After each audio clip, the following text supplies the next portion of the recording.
Mwanangu ndo kama hivyo, kazi ilikuwa napiga kama hivyo na kuna mzigo mwingi tu hapo. Unasikilizia mabosi kama ulivyonipanga. Ndio hivyo sasa, sio inakuaje. Sasa sikia nikwambie ndugu yangu. Huu mzigo wako uliokuwa nao. Ndio. Huu tukiuchanganya na ule wangu pale juu. Tukiunganisha hapa.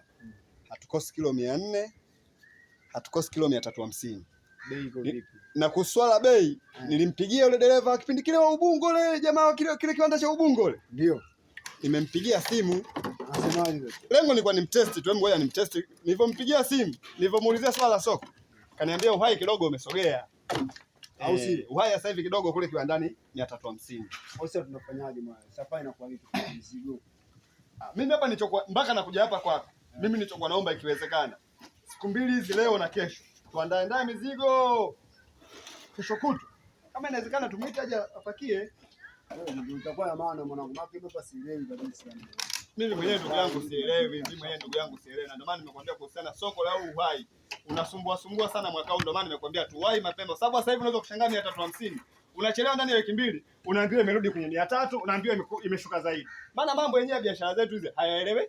Soko linapanda, soko linashuka mzee mwenzangu. Ila plastiki bado imesimama pale pale kwenye soko lake. Sasa cha msingi ni hapa, cha msingi na vitu vizito na jamaa, tuchukue mzigo kama vipi, tuchukue ndinga ili tuchukue mzigo wa kwangu mimi na wa kwako, tuondoke. Unasemaje? Sasa ndio nimewaambia tufanye maandalizi ya mizigo yetu. Wewe andaa mzigo wako leo hii na kesho, na mimi na uandaa mzigo wangu leo hii na kesho, sababu kuna baadhi ya sehemu kuna mizigo yangu nilikuwa kuna baadhi ya mabosi wangu kwenye mijengo ile ya kishua.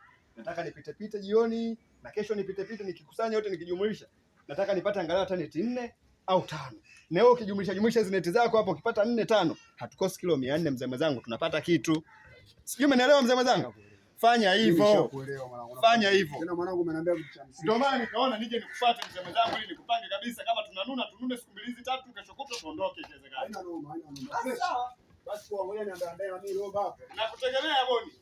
Asante kesho. Mwanangu sijui kaja nani mlanguzi fulani nimemuuzia hayo mambo mimi sitaki kutaidi.